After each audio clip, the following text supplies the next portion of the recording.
அனைவருக்கும் அன்பு வணக்கம். தி வீக்லி பஞ்ச் இந்த நிகழ்ச்சியில் மீண்டும் உங்களை சந்திப்பதில் மிக்க மகிழ்ச்சி நண்பர்களே.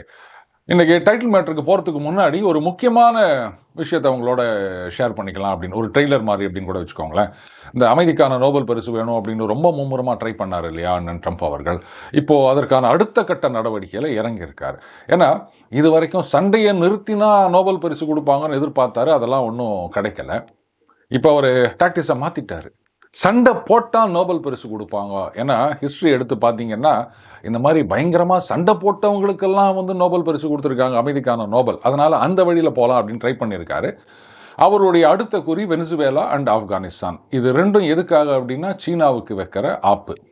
இதை பற்றி நம்ம விரிவான ஒரு பதிவு பார்ப்போம். இப்போது டைட்டில் மேட்டருக்கு வரலாம். இந்த புயல் பாருங்க, இந்த புயல், மழை, அதே மாதிரி வெயில், இதெல்லாம் யாரும் வேணான்னு தடுத்து நிறுத்தவும் முடியாது, வான்னு கூட்டுட்டு வரவும் முடியாது. வருதா ரைட்டு, ஃபேஸ் பண்ணி தான் ஆகணும். அதை என்ன பண்ண முடியும் நம்ம? ஆனால் இன்றைக்கி அந்த மெயின் ஸ்ட்ரீம் மீடியாலையும் சரி, சோஷியல் மீடியாலையும் சரி, ஒரு பீதியை கிளப்புறாங்க பாருங்க.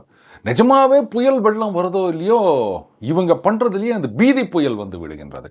அப்படியே தண்ணீரில் மூழ்குமா சென்னை. அந்த பக்கம் எத்தியோப்பியாவில் எரிமலை வெடிச்சதான் உடனே இங்கே ஒரு சேனலில் இந்தியா வந்து சாம்பலில் மூழ்குமா அப்படின்னு. ஏங்க இந்த மாதிரிலாம் வந்து பரபரப்பை கலப்பணும் அப்படின்றதுக்காக மக்களை வந்து போட்டு டார்ச்சர் பண்ணி நிற்கிறீங்க. இந்த social media and main stream media இதெல்லாம் பார்க்காம ஒருத்தர் இருந்தார் அப்படின்னு சொன்னால் இந்த உலகமே அமைதியாக இருக்கு அப்படின்னு நினைப்பார். மீடியா பக்கம் போயிட்டீங்க, ஐயோ ஒரே கலைபரம் தான். நான் சர்வீஸில் இருக்கும்போது என்னுடைய சீனியர் ஒருத்தர் திடீர்னு வானம் கொஞ்சம் இருட்டாயிடுச்சு அப்படின்னா வந்து கேட்பாரு, என்ன அருண் ஏதாவது டிப்ரெஷன் ஃபார்ம் ஆகிருக்குதா அப்படின்வார். அப்போல்லாம் எனக்கு டிப்ரெஷன் அப்படின்னா இந்த மாதிரி காற்றழுத்த தாழ்வு நிலை அப்படின்றதெல்லாம் தெரியவே தெரியாது. அதெல்லாம் வந்து ப்ரீ ரமணன் பீரியடுங்க. அப்படி ஒன்றும் எனக்கு தெரியலையே சார் அப்படின்னு. என்ன இதெல்லாம் தெரிஞ்சுக்காமல் இருக்கீங்க அப்படின்னாரு. இது தெரிஞ்சு நான் என்ன பண்ண போகிறேன் சார்? இதெல்லாம் ஒரு அவேர்னஸுங்க, எல்லாம் ப்ரிப்பேர்டாக இருக்க வேணாமா சார்? மழை காலம்னா மழை பெய்யும், வெயில் காலம்னா வெயில் காயும். இதுக்கு நம்ம என்ன பண்ண முடியும்?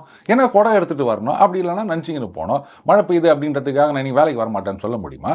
ஃபார் தட் மேட்டர் யார் தான் வேலைக்கு வரமாட்டேன் அப்படின்னு சொல்ல முடியும்? அவங்கவுங்க வேலையை அவங்கவுங்க பார்த்து தான் ஆனால் மழை பெஞ்சாலும் சரி, வெயில் அடித்தாலும் சரி. இது என்னவோ வந்து டிப்ரெஷன் ஃபார்ம் ஆகிருக்குதா, அது எங்கே வருது, எவ்வளோ கிலோமீட்டரில் இருக்குது, எவ்வளோ ஸ்பீடில் வருது, எவ்வளோ சென்டிமீட்டரில் இல்லை மீட்டரில் மழை பெய்ய போகுது, இதெல்லாம் தெரிஞ்சு வச்சிங்கன்னா நம்ம என்ன பண்ண போகிறோம்? மழை பெய்யுதா, ரைட், அதுக்கு என்னென்ன ப்ரிகாஷன்ஸ்? இப்போ வானிலை ஆராய்ச்சி நிலையம் இருக்குது, அவங்க வந்து முன்னெச்சரிக்கை கொடுப்பாங்க. கவர்மெண்ட் மிஷினரின்னு ஒன்று இருக்குது, அவங்க அதுக்கான வேலையெல்லாம் தயார் நிலையில் வச்சுருக்காங்க. ரெவென்யூ டிபார்ட்மெண்ட் இருக்குது, காவல்துறை இருக்குது, எலக்ட்ரிசிட்டி டிபார்ட்மெண்ட் இருக்குது. அதை விட்டுட்டு அப்படியே இருளில் மூழ்குமா, அங்கே எத்தியோப்பியாவில் எரிமலை வெடிச்சதான் உடனே அங்கேருந்து சாம்பல் குவியலில் இந்தியா மூழ்குமா அப்படின்னு சில பேர். ஏங்க இப்படி பயத்தை கிளப்பினே இருக்கீங்க? ஒரு பொறுப்பு வேணாமா? அது சரி, நமக்கும் கொஞ்சம் பொறுப்பு வேணும். இதையெல்லாம் நம்ம போயிட்டு அப்படியே ஆர்வமாக போய் பார்க்குறான்ல, அதனால தான் வந்து அவங்களுக்கு இந்த மாதிரிலாம் வந்து கேட்சியாக ஒரு கிளிக் பைட் மாதிரி டைட்டில் வைக்கிறாங்க. கட்சியில் இந்த புயலில் வந்து வரும் அப்படின்னு நினச்சா பெருசாக ஒன்றும் மழை வரல போல் இருக்குது. என் ஒய்ஃப் சொல்லுவாங்க, நீ பாட்டுக்கு ரெட் அலர்ட் அப்படின்னு சொன்னீங்க, அந்த சிவப்பு கலரை பார்த்த உடனே அது ஸ்டாப்னு நின்றுருது, ஏன் போட்டு அதை கலாச்சி நிற்கிறீங்க அப்படின்வாங்க தமாஷா. சரி, பொறுப்புனோடனே எனக்கு தமிழிசை சவுந்தரராஜன் அவர்கள் தான் நினைவுக்கு வருகின்றார். அந்த ட்வீட்டை பாருங்கள். இது வந்து நிஜமாக அவங்க சொன்னாங்களா இல்லையா அப்படின்னு எனக்கு சந்தேகமாக இருக்குது. திமுகவை வந்து தோக்கடிக்கணும், வீட்டுக்கு அனுப்பணும் அப்படின்னா அதுக்கான பொறுப்பு யாருக்கு இருக்குன்னா விஜய், டிடிவி தினகரன், ஓபிஎஸ், செங்கோட்டையன். அப்போ இவங்களுக்கெல்லாம் பொறுப்பே இல்லையா? என்னங்க இது? சரி, சசிகலாவை ஏன் விட்டாங்க? சரி, அது தெரில, அது அப்புறம் பார்த்துக்கலாம். கவர்மெண்ட் ஆஃபீஸ் போயிருக்கீங்களா? அந்நியன் படத்தில் சொல்வார், இந்த மாதிரி அந்த ஃபேன் ஓடலை அப்படின்ன உடனே எத்தனை லட்சம் பேர் எம்ப்ளாயீஸ் இருக்காங்க, அதில் இதுக்கு யார் ரெஸ்பான்சிபிள் அப்படின்னு கண்டுபிடிக்கிறதுக்குள்ளே வயசாயிரும் அப்படின்வார். அந்த மாதிரி நீங்கள் கவர்மெண்ட் ஆஃபீஸில் போயிட்டு, சார் இதுக்கு யார் சார் பொறுப்பு? நான் இல்லை, இதோ அவர் அப்படின்வாங்க. அவரை கேட்டால் அது நான் இல்லை அவருன்வாங்க. இப்படியே கை காமிச்சுன்னே இருப்பாங்க. அதுக்காக யாருக்கும் பொறுப்பு இல்லை அப்படின்லாம் சொல்ல வரல. யாருக்கு பொறுப்புன்றதை நமக்கு கண்டுபிடிக்க அவகாசம் இல்லை, அதுதான் நான் சொல்வேன். அந்த மாதிரி என்ன இவங்க தலைமையில் தள்ளி விட்டாங்க பொறுப்பை. நான் நினைக்கிறேன் கிட்டத்தட்ட அப்படியே நம்ம ட்ராக்கில் வராங்க அப்படின்னு. ஏன்னா நம்ம அடிக்கடி சொல்லுவான்ல, அந்த மாதிரி விரைவிலேயே அவங்க இப்படி கூட சொல்லலாம். திமுகவை வீட்டுக்கு அனுப்ப வேண்டிய பொறுப்பு மக்களாகிய உங்களுக்குத்தான் இருக்கின்றது. நீங்கள்லாம் எங்களோட வந்து ஒன்றா சேருங்க, ஒன்றா சேர்ந்து அந்த ஒன்றிணைவோமாக கூட அவங்க சொல்லிட்டாங்களோ, சரி ஒன்றாக சேர்ந்து திமுகவை வீட்டுக்கு அனுப்புங்கள் அப்படின்னு சொல்லிட்டாங்கன்னா, நாளைக்கு ஒருவேளை இந்த என்டிஏ தோத்துருச்சு அப்படின்னா அப்போ சொல்லிக்கலாம், வேறங்க மக்களுக்கு பொறுப்பு இல்லை. அத்தோடு நிறுத்திக்கலாமா? இல்லை சோற்றால் அடித்த பிண்டங்கள் சொரணை கிட்ட அப்படின்னு ஏதாவது சொல்லாமா? எங்கேயோ கேள்விப்பட்ட மாதிரி இருக்குல்ல. சரி, ரைட்டு. பொறுப்பு தூக்கி நம்ம அடுத்தவங்க தலையில் போட்டோம் அப்படின்னு சொன்னால் நம்ம பொறுப்பு ஒன்றும் இல்லை அப்படின்னு ஆயிடுது. இதெல்லாம் ஒரு பொறுப்பான பேச்சா ஒரு முன்னாள் தலைவருக்கு? இவங்களுக்கு அந்த பொறுப்பு கிடையாதா? எப்படிங்க அவங்க வந்தாதான் ஜெயிக்க முடியும் அப்படின்னு திருப்பி திருப்பி திருப்பி இப்படியே பாஜகலையும் அதிமுகவில் இருக்கவங்களும் பேசிட்டு இருந்தாங்கன்னா, அட்லீஸ்ட் அதிமுகவில் கூட இப்போ அதை கொஞ்சம் பேசுறதை நிறுத்திட்டாங்க அப்படின்னு நினைக்கிறேன். பாஜக இப்படியே சொல்லிட்டு இருந்தாங்கன்னு சொன்னால் அப்புறம் ஜனங்க என்ன நினைப்பாங்க? ஐயையே இதெல்லாம் தேராது, இவங்கெல்லாம் ஜெயிக்கிற கட்சியா அப்படின்னு இவங்களுக்கு யாரும் ஓட்டு போட போகிறது கிடையாது. தேவையில்லாமல் இவங்களுடைய வாய்ப்பையும் இவங்க கெடுத்துக்கிறாங்க. அந்த அதர் அண்ட் இந்த பக்கம் தாவேகாவை இவங்களாவே உச்சத்துக்கு தூக்கிட்டு போய் நிறுத்துறாங்க. எல்லாம் கேட்டிருந்தாங்க, தாவேகா திமுகவுடைய பி டீமா அப்படின்னு. எனக்கு என்னவோ பாஜக தாவேகாவுடைய பி டீம் மாதிரி தோணுது. உங்களுக்கு ஏதாவது தோணுதா? அடுத்தது என்ன ஒரு பொறுப்பான பேச்சு பாருங்க. ஒரு அமைச்சர் ரொம்ப அழகா பொறுப்பா ஒரு கருத்தை சொல்லியிருக்கின்றார். அதாவது சினிமா உலகத்தில் இருக்க யாருமே ஊழலுக்கு அப்பாற்பட்டவர்லாம் சொல்ல முடியாதுங்க. அவங்க சம்பளம் வாங்கும்போது அதில் பாதிக்கு மேலே கருப்பாக்கிட்டு கொஞ்சம் தான் கணக்கு காமிப்பாங்க அப்படின்ற மாதிரி சொல்லியிருக்காரு. 100 கோடி 150 கோடி வருமானம்னா 40 கோடியோ நோ சொல்லியிருக்காரு, அவ்வளோதான் கணக்கு காமிப்பாங்க அப்படின்னு. இப்போது சமீபத்தில் ஒருத்தர் தாவேகால போய் சேர்ந்தார் இல்லையா? தாவேகால வழக்கமாக என்ன சொல்லுவாங்க, அதை பாருங்க, வருஷத்துக்கு 200 கோடி 300 கோடி சம்பளம் வருது, அதையெல்லாம் விட்டுட்டு மக்களுக்கு சேவை செய்யணும் அப்படின்றதுக்காகவே அவர் அரசியலுக்கு வந்தார் விஜய்னு சொல்லுவாங்க. இவர் 500 கோடி வருமானத்தை விட்டு அப்படின்னு. இதெல்லாம் இன்கம் டேக்ஸ் அப்படியே காதில் வாங்கிக்கணும். என்னங்க 500 கோடின்னு சொல்கிறாங்க, நீங்கள் அந்த அளவுக்கு கணக்கு காமிக்கலையான்னு நாளைக்கு கேட்டு போட்டாங்கன்னா என்ன பண்ணுறது? சரி, இப்போ அமைச்சர் சொன்னதுக்கு வருவோமே. சினிமா துறையில் இருப்பவர்கள்லாம் இப்படித்தான் அப்படின்னா, டெப்டி சிஎம் அவரும் சினிமா துறையில் இருந்தார்ல, அவர் எப்படி கணக்கு காமிச்சாரு? நான் எதுக்கு கேட்குறேன் அப்படின்னா, இன்னைக்கு உதயமும் வரும் உதயநிதியும் வருவார் அப்படின்னு போற்றி புகழ்ந்து இந்த செய்யுள் பாடி பரிசு பெற்றாரான்னு எனக்கு தெரியல. புதிய புலவரான விண்வெளி நாயகன் கமல்ஹாசன் அவர்கள், அவர் ஒரு காலத்தில் என்ன சொன்னார், ஆமாங்க நான் படத்தில் நடித்தேன், ஆனால் எனக்கு வர பணம் நல்ல பணமா அப்படின்றத நான் பார்த்துக்கிட்டேன், அது அவங்க பணம் அப்படின்னு ஒரு வார்த்தை சொன்னார். முதல்ல நமக்கு வர பணம் நல்ல பணமா இல்லையா அப்படின்றத நம்மளாலாம் இன்ஷூர் பண்ண முடியாதுங்க. அவங்க செக்கு போட்டு இல்லை ஆன்லைன் டிரான்ஸ்ஃபரில் கொடுத்தாலுமே அந்த பணம் எப்படி வந்ததுன்னு நம்ம எப்படி வெரிஃபை பண்ண முடியும்? ப. சிதம்பரம் அவர்கள் ரொம்ப அழகாக ஒரு உதாரணம் சொன்னார். என்ன பண்ணுறது, பொருளாதார மேதை அப்படின்னு நான் அவர் அடிக்கடி சொல்கிறேன்னா இதான் காரணம். அதாவது ஒரு விவசாயி விவசாயம் பண்ணி 5000 ரூபா, அது ஏன் விவசாயியை கொண்டு வந்தான்னு தெரியல. ஒருவேளை இவங்கெல்லாமும் ஒரு காலத்தில் விவசாயம் பண்ணிட்டு இருந்தாங்க, அதனால் சொல்கிறாரோ, சரி இருக்கட்டும்.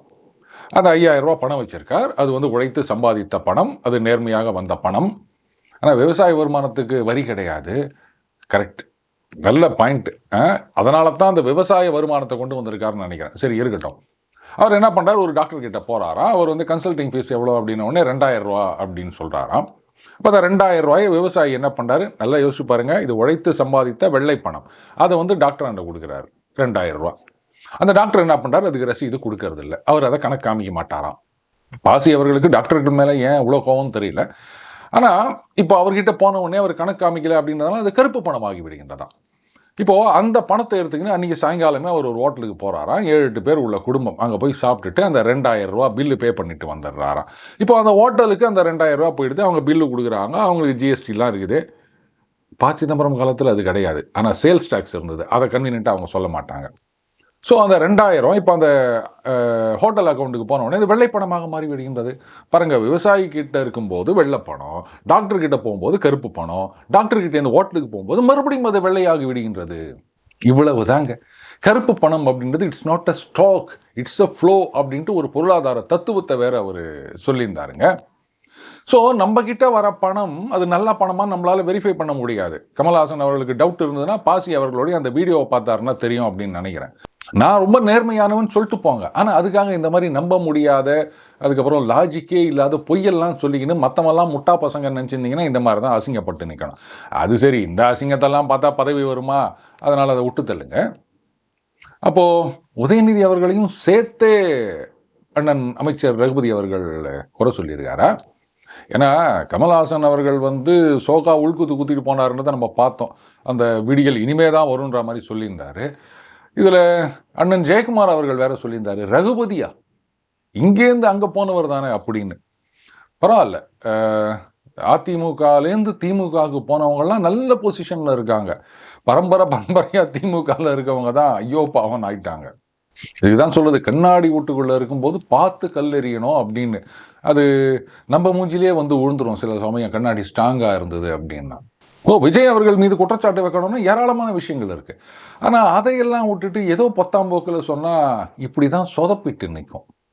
சரி, அடுத்தது டாக்டர் ராமதாஸ் அவர்கள் ரொம்பவே மனது வருத்தப்பட்டு ஒரு சாபம் கொடுத்திருக்கார், உன்னுடைய அரசியல் பயணம் முடிவுக்கு வரும் அப்படின்னு. யாருக்கு அப்படின்னா, எதிரில் இருக்கின்ற கட்சிகள், எதிர்கட்சிகளுக்கு இல்லை, அவருடைய மகனுக்கு டாக்டர் அன்புமணி ராமதாஸை பார்த்து தான் இந்த மாதிரி சொல்லியிருக்காரு, உன்னுடைய அரசியல் பயணம் முடிவுக்கு வரும் அப்படின்னு. ரொம்பவே ஒரு பேத்தட்டிக் சிச்சுவேஷனாக இருக்குது பாமகவுடைய நிலைமை. நம்ம ஏற்கனவே சொல்லியிருந்தோம், 2 கட்சிகள் அந்த தேர்தலுக்கு பிறகு காணாமல் போயிடும் அப்படின்னு. ஆனால் இந்த மாதிரி போகும் அப்படின்னு நான் நினைக்கல. தேமுதிக, பாமக இந்த 2 கட்சிகளை பற்றி நம்ம சொல்லியிருந்தோம். ஏன்னா ஒரு ஸ்டெடியான ஸ்டாண்டு கிடையாது, கொள்கைன்றது ஒன்றுமே கிடையாது. யாரோட ஒன்றா எப்போ ஒன்றா கூட்டணி வச்சுக்கலாம், யார் அதிகமாக கொடுக்குறாங்களோ சீட்டு, நோட்டு இல்லை, நான் கரெக்டாக தான் சொல்கிறேன். இப்படியே நீங்கள் வந்து கட்சி எடுத்துகிட்டு போகணும் அப்படின்னு நினச்சிங்கன்னா கடைசி வரைக்கும் கட்சி வளரவே வராது. அப்படியே கழுதை தெரிஞ்சு கட்டெரும்பு, அதுக்கப்புறம் கட்டெரும்பு தெரிஞ்சு சித்தெரும்பு ஆன மாதிரி தான் வந்து கட்சி ஆகிடும். அதுதான் இன்றைக்கி ஆகிட்டு இருக்கு. அதை வேற இப்படி உடச்சி 2 ஆக்கி போட்டு சாபம் வேற கொடுத்துட்டு இருந்தீங்கன்னா சரி. இப்போது கட்சியில் வந்து புதுசாக பதவிகளுக்கு யார் யாரையோ நியமிச்சிருக்காரு. அவங்கெல்லாம் யார்? எல்லாம் அவருடைய வாரிசுகள் தாங்க. அப்போது கட்சிக்காக இத்தனை வருடங்கள் கஷ்டப்பட்டு உழைச்சவங்க, அவங்களுக்கெல்லாம் ஒன்றும் கிடையாது, குடும்பம் மட்டுமே அப்படின்னா. இப்போது ஐயா ராமதாஸ் அவர்கள் கிட்ட இருக்கின்ற பாமக அப்படின்றது முழுக்க குடும்ப உறுப்பினர்கள் மட்டுமே இருக்கின்ற ஒரு நிறுவனமாகிவிட்டது. அதனால தான் நிறுவன தலைவர் அப்படின்னு சொல்கிறாங்களோ.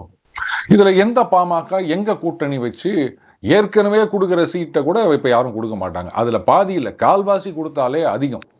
அதுக்கப்புறம் கட்சியை எங்கேருந்து வளர்க்குறது? அரசியல் பயணம் முடிவுக்கு வரும் அப்படின்னு ஒரு அன்புமணி அவர்களை பார்த்து சொல்கிறாரு. ஒட்டுமொத்தமாக பாமகவே என்ன ஆகும் அப்படின்னு அவங்க தொண்டர்கள்லாம் கதி கலங்கி போயிருக்காங்க. ஒரு மூத்த தலைவர் அப்படின்னும் போது இந்த சுயநலம், குடும்ப நலம் அதையெல்லாம் கொஞ்சம் ஒதுக்கி வச்சுட்டு, அட்லீஸ்ட் கட்சி வந்து உச்சத்தில் இருக்குது, ஆட்சியில் இருக்குது, அப்போ வந்து என் குடும்பம் அப்படின்னா கூட ஏதோ ஒரு லாஜிக் இருக்குதுங்க. ஆனால் கட்சி என்ன ஆகும்னே தெரியாத நிலைமையில் இப்போவும் நான் குடும்பத்தை கொண்டு வருவேன், அதுலேயும் குடும்பத்தில் வந்து இந்த குடும்பம், இந்த உறுப்பினர்கள், அந்த உறுப்பினர் எனக்கு வேண்டாம் இப்படின்னு கட்சியே கலகலத்து போகிற மாதிரி செஞ்சால் இத்தனை வருஷம் அந்த கட்சிக்காக பாடுபட்டவங்கள்லாம் எப்படி ஃபீல் பண்ணுவாங்கன்றதை அவர் கொஞ்சம் யோசித்து பார்க்கணும். கடைசியாக தமிழக பாஜக ரொம்ப சிறப்பாக செயல்படுகின்றார்கள். அதாவது யாரெல்லாம் வந்து கட்சி கட்டுப்பாட்டை மீறுகின்றார்களோ கபால் அப்படின்னு கட்சியை விட்டு நீக்கிடுறாங்க. பரவாயில்ல. இப்போ அவங்கெல்லாம் என்ன கேட்குறாங்கன்னா, சரி ரைட்டு, கட்சி கட்டுப்பாட்டை மீறி வந்து கூட்டணி கட்சி தலைவர்களை விமர்சனம் செய்ததற்காக இப்படின்னா, அப்போது அதிமுகவில் இருந்துக்குன்னு இந்த பக்கம் கூட்டணி கட்சியான பாஜக தலைவர்கள், முன்னாள் தலைவர்கள் இருந்தாலும் அவங்க பாஜகவில் தானே இருக்காங்க, முன்னாள் தலைவராக இருந்தாலும் அவங்களெல்லாம் விமர்சனம் செய்கிறாங்களே, அப்படிப்பட்டவர்களுக்கு அதிமுகவில் போஸ்டிங்லாம் கொடுக்குறாங்களே, அதெல்லாம் நீங்கள் யாரும் கேட்கவே மாட்டிங்களா அப்படின்னா அதுக்கு பதிலே கிடையாது. இதில் இந்த விகரசா போயிருக்குதுங்க, இந்த உள்ளுக்குள்ள ஒத்துரு முதுகில் குத்துறது அப்படின்றது. திமுகவோட சண்டை போடுவாங்க சுறுசுறுப்பா அப்படின்னு பார்த்தா அந்த எலெக்ஷனுக்கு இன்னும் கொஞ்சம் மாதம் தான் இருக்குது. ஆனால் அதெல்லாம் யாரும் செய்யறதாகணும். அது வேறங்க, திமுகவோட சண்டையெல்லாம் அது எப்போ வேணா போட்டுக்கலாங்க. திமுக வந்து ரொம்ப வருஷமாக இருக்க வேண்டிய கட்சி, இருக்க போகிற கட்சி, அது நாம் பின்னாடி பார்த்துக்கலாம். முதல்ல இங்கே அண்ணாமலையை வந்து அரசியல்லேருந்து ஒதுக்கி வைக்கணும், அதுதான் எங்களுக்கு முக்கியம். இந்த ஒரு விஷயத்தில் மட்டும் அந்த ஒரு கருத்தொற்றுமை, அந்த கெமிஸ்ட்ரி ஒர்க் அவுட் ஆயிடுச்சுன்னு சொல்லுவாங்களா, இது அதிமுக பாஜக 2 பேருக்கும் ஒர்க் அவுட் ஆயிடுச்சு அப்படின்னு நினைக்கிறேன். சரி ரைட்டு, உங்கள் இஷ்டம், நீங்கள் அப்படியே சண்டை போட்டுக்கிட்டே இருங்க, யாரும் உங்களை கேட்க போகிறது கிடையாது. அதே சமயத்தில் மக்கள் அதுக்கப்புறம் உங்களை சீண்ட போகிறதும் கிடையாது, அதை ஞாபகம் வச்சுக்கணும். தேர்தல் வர நேரத்தில் யாரை எதிர்த்து எப்படி அரசியல் பண்ணணும் அதை விட்டுட்டு உள்ளுக்குள்ளேயே ஒத்துரு முதுகில் குத்தின்னு தெரிஞ்சிட்டு இருந்தீங்க அப்படின்னு சொன்னால் இதெல்லாம் வந்து ஜெயிக்கிறதுக்கு வழியா? இதெல்லாம் சொன்னால் உடனே பார்த்தீங்களா இவங்கெல்லாம் வந்து எப்படியாவது இந்த என்டிஏ உருப்பிடாமல் போனோம், திமுக மறுபடியும் ஆட்சிக்கு வரணுன்றதுக்காக இந்த மாதிரிலாம் பேசுகிறாங்க அப்படின்னு. பாருங்க, ஒரு கமெண்டேட்டர் கிரவுண்டில் மேட்ச் எப்படி போயின்னுக்குதோ அதை அப்படியே சொல்லணும். இப்போ ஒரு டீம் வந்து பவுலிங் பண்ணுற டீம் ரன் அப்படியே அள்ளி குத்துனுக்குறாங்க. ஏங்க இந்த மாதிரிலாம் நீங்கள் பவுலிங் போட்டிங்கன்னா தேராதுங்க. என்னங்க ஒரு ஓவருக்கு 15-20 ரன் அள்ளி கொடுத்துனுக்குறீங்க, இதெல்லாம் உருப்பிடுமா அப்படின்னு கேட்பாரா கமெண்டேட்டரு? அதை விட்டுட்டு ஆஹாஹா என்னமா ஆடுறாங்கப்பா இந்த பவுலிங் டீம், அதுலேயும் அந்த கேப்டன் இருக்கார் பாரு, என்னமா ஆளுமை, எப்படி அவர் மேனேஜ் பண்ணுறாரு பாரு, இப்படி சொல்லியிருந்தா நீங்கள் அங்கே கப்பை ஜெயிச்சிருவீங்களா? நாளைக்கு அந்த கமெண்டேட்டரிங்க தான் கழுவி ஊற்றுவாங்க. அந்த நிலைமை எனக்கு வேணாம். என்ன நடக்குது அப்படின்றத என்னுடைய பார்வையில் நான் சொல்கிறேன், அவ்வளோதான். அதுக்காக தோக்கிற டீமை பார்த்து இவங்க தான் ஜெயிக்க போகிறாங்க அப்படின்னு சொல்ல முடியுமா? இல்லை ஜெயிக்கிற டீமை பார்த்து ஐயோ இவங்க தேரவே மாட்டாங்க அப்படின்னு சொல்ல முடியுமா? போதாக வரைக்கும் இவங்க இப்போ ஆடுறதெல்லாம் இன்னொரு டீமை அட்லீஸ்ட் பாயிண்ட்ஸ் டேபிள்லையாவது மேலே கொண்டு வரலாம் அப்படின்னு ஆடுற மாதிரி இருக்குது. ஐபிஎல்ல அது கிரிக்கெட்டில் மேட்ச் ஃபிக்ஸிங் அப்படின்னு நிறைய குற்றச்சாட்டு சொல்லுவாங்க. ஆனால் இந்த இந்தியன் பொலிட்டிக்கல் லீக்லேயும் நிறைய மேட்ச் ஃபிக்ஸிங் இருக்கும் அப்படின்னு நமக்கு டவுட்டாக இருக்குது. விடுங்க, அதெல்லாம் பெரிய இடத்து விவகாரம், நமக்கு அது தேவையில்லை. மீண்டும் அடுத்த சந்திப்போம். வணக்கம்.